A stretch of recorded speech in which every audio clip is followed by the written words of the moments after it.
The battle for Bengal taking yet another twist today with the BJP launching a Save Bengal campaign in Rajghat in the capital. As BJP leaders accuse the Mamata Banerjee government of allowing jihadis to take over Bengal, her government is accusing the centre of an out-and-out political conspiracy fuelled by fake news and inflammatory posts. 3 BJP leaders have now been booked for spreading fake news, and a man who describes himself as the IT in charge of Bengal BJP's Asansol unit has even been arrested. While with the Gorkhaland agitation simmering again and 11 communal flare-ups in the state since last October, just what has gone wrong in the Bengal that prided itself on being above ethnic, communal and caste violence? As Bengal turns into a tinderbox, who will douse the fires? Well, joining us on our face-off, Dr. Chandan Mitra, former Rajya Sabha MP, joining us from the BJP tonight. We're also joined by Mamata Banerjee from the Trinamool Congress. Dr. Chandan Mitra, the BJP Save Bengal campaign today that was launched with great fanfare in Rajghat, why does the BJP feel that it needs to save Bengal now? How does it propose to do it? Well, you see, in the last few months, the situation in Bengal has been going from bad to worse, particularly in South Bengal districts, those along the border, and in places like Basirhat, which we are now all familiar with. It is very clear that under the protection and projection by the Trinamool Congress and the police, a section of lumpens and hoodlums belonging to a particular community have been going on the rampage, attacking the other community, their temples, idols, and even their houses. And people have been forced to leave their houses, which have been set on fire. But the police has been attacked, and there is clearly a plan, a game plan to create a massive riot-like situation and cause an exodus from these areas so that illegal migrants from across the Bangladesh border can step in and just fill up that vacancy or vacuum. So this is a concerted plan which has to be stopped if Bengal has to be saved, and that is why the BJP has come forward, because every other party in Bengal is part of the appeasement game plan. All right, a concerted plan to let the jihadis take over Bengal. Mamata Banerjee, at this point, the BJP can well turn around and say, where is punishment for the perpetrators? When the government talks about people from across the border coming in, outsiders being responsible for the violence, could that have happened without local collaborators? As long as there is no action being taken, when this government is not seen to be taking action, aren't you just sort of handing this to the BJP on a platter, as it were? Ankita, first of all, actually, I have the greatest respect for Dr. Chandan Mitra, and I do think he's one of the more temperate and better informed voices of the BJP. But a few things that he says really surprises me. The first thing about this Save Bengal campaign, I mean, the first I heard of it was when your camera person told me that they've done this in Delhi. I think it is ironic that they launch a Save Bengal campaign and they do it in Delhi. And who does it? Meenakshi Lekhi, who's MP from Delhi constituency, where 6 people are caught and beaten up by a violent mob on charges of carrying cattle. And where she doesn't even have the 7 assembly constituencies under her, they belong to another party. That's the first. And the other is Kailash Vijayvargi, who has come in as a replacement for Siddharth Singh out of Bengal, who spends his time flitting in and out. So I think this entire Save Bengal is absolutely ludicrous, and they do well as to stick to their own core competences and leave Bengal to those who understand it. That's the first. Now, a couple of things which Dr. Mitra brought up and which you seem to be also repeating, I must put that on record. Dr. Mitra said something. He said that there are lumpen elements of a particular community. Lumpen elements by definition can belong to any community. They don't belong to a particular community. And I think it would be furthering the BJP's divisive agenda if we were to sort of label any one community as saying that this is the one community that lumpens belong to. Criminals belong to any community. That's wrong. The second thing, I'm glad he mentioned this blueprint that apparently exists, because the BJP does indeed have a blueprint for creating communal tension, and perhaps Dr. Mitra has, even been privy to that blueprint because he seems to mention it. So that blueprint is for creating communal tension, and that's something that the BJP, after their disastrous defeat in the 2016 assembly elections, seems to be doing in every district in Bengal. The one thing he talked about was illegal immigration. Ankita, you have to remember one thing. It's laughable when people bring up immigration and apparently we're going to have all of Bangladesh on our borders. This is something not even a kindergarten student would believe. Right. Because the border belongs to the central government. The BSF, which is one of the 5 central armed police forces of the central government, is in charge of the border. We have nothing to do with the border. Chandra Mitra, the Bengal government is now accusing the centre of out-and-out conspiracy. It's saying the centre is conspiring against the Mamata Banerjee government. How do you respond? And they're also saying that this is a sort of, there's a cynical strategy of reverse polarization happening over here, that there's been fake news, inflammatory posts, some of those being tweeted and retweeted and put on social media by BJP leaders. 3 of your leaders, in fact, now booked. I'm really amused by the... I'm really amused by the litany of grievances so articulately rattled off by Ms. Mitra, and including her diatribe against our MP, Ms. Meenakshi Lekhi. Now, as if people from other states, and particularly those in Delhi, have no right to be concerned about another state. That is as it may be, but it's a fair question. Why not have it? Why not have a Save Bengal campaign in Bengal? Why the need to do it in Delhi? Would you feel that there were not many takers, not many people would take to the streets of Kolkata if you had it there?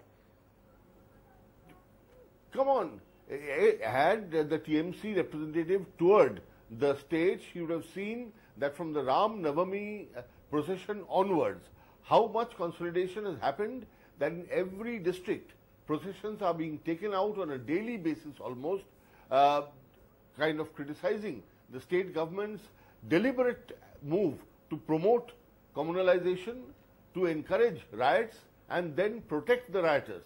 This is what has been happening for the last several years, particularly Dhulagarh onwards.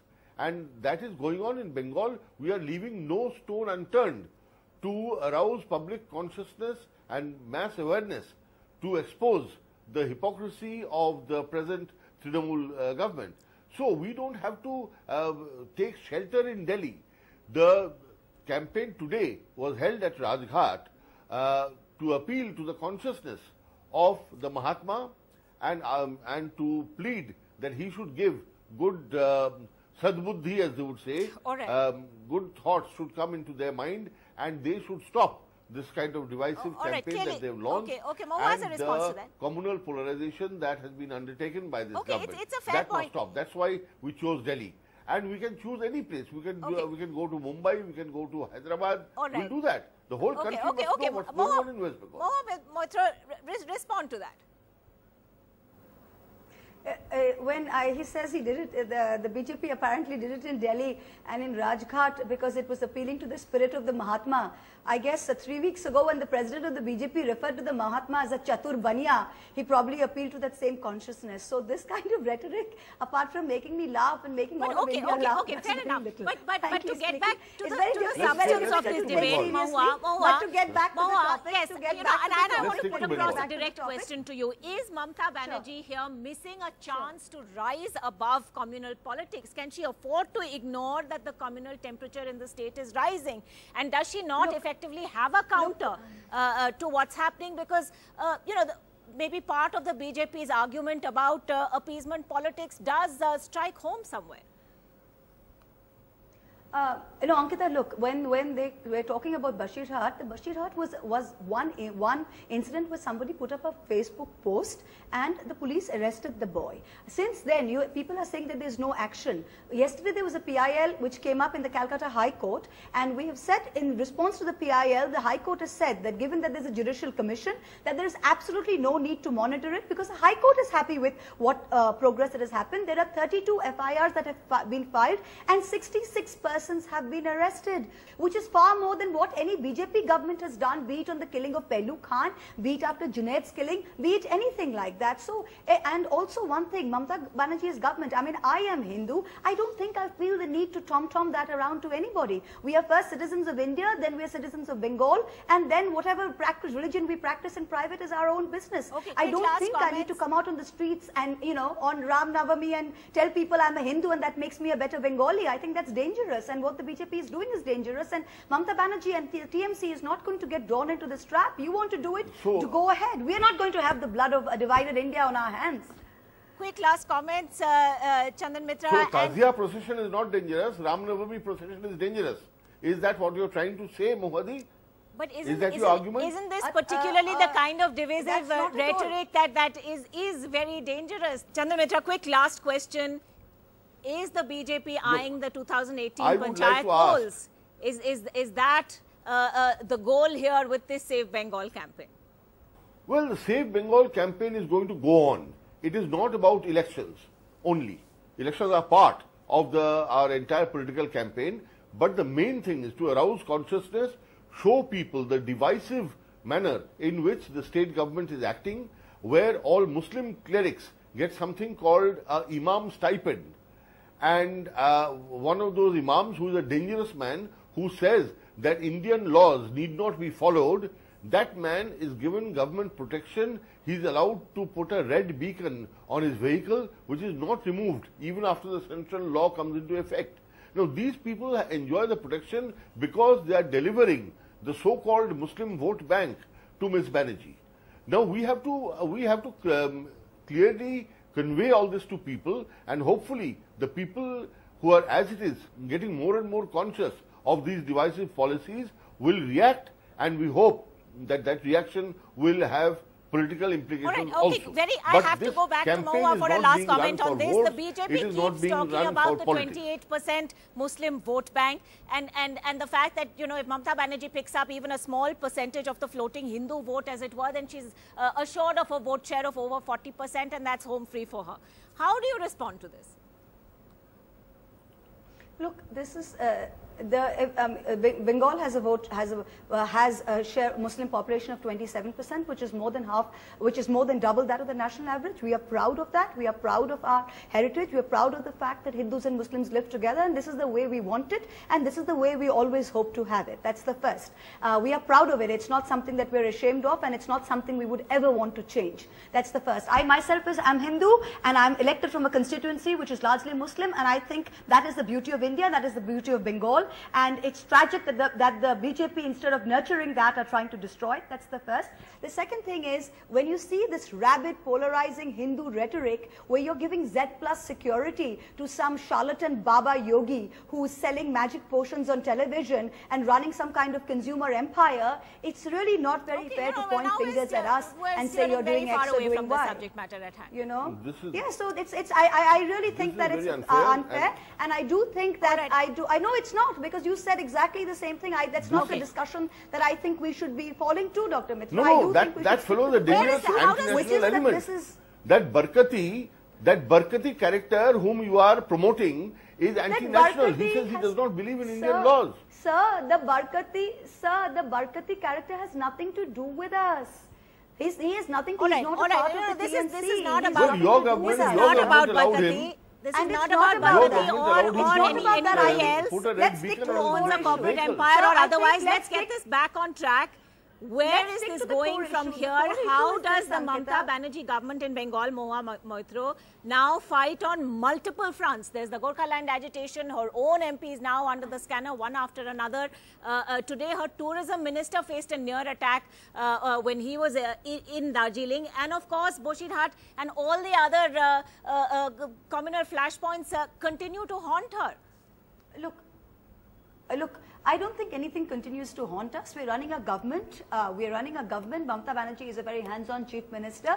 And unlike the BJP MP who used the Gorkhas to get smartly elected and then hasn't shown up there, our tourism minister didn't have to go into the areas. But we are there. We want to be part of the solution, which is why a person goes in there. So the fact that the tourism minister is even attacked or heckled or whatever it may be, I think is sign that we're on the ground, which is far more than putting our tail between our legs and running away the way the BJP MP is done. So that's the strength of ours. That's a sign of our strength, not our weakness. And I think going forward, what this government is going to do very strongly is all of this social media onslaught, which the BJP is doing via fake news and fake thing and having all of national media asking us to respond to this. We are really going to go back. 3 people have been booked, and going forward, anyone who comes out with this kind of fake social media onslaught is going to be dealt with very severely. And that's something that we've made up our mind to do. So the next time, God forbid, any incident happens somewhere, the BJP is not going to get a chance to fan the flames the same way they did the last time. All right, we'll leave it at that. I'm completely out of time. Please first control the hotheads you are promoting. All right, hotheads clearly have to be promoted, have to be held in from both sides. But for the moment, we'll leave it at that. Chandan Mitra, Mahua Moitra, thank you very much indeed for joining us on the Buck Stops here tonight.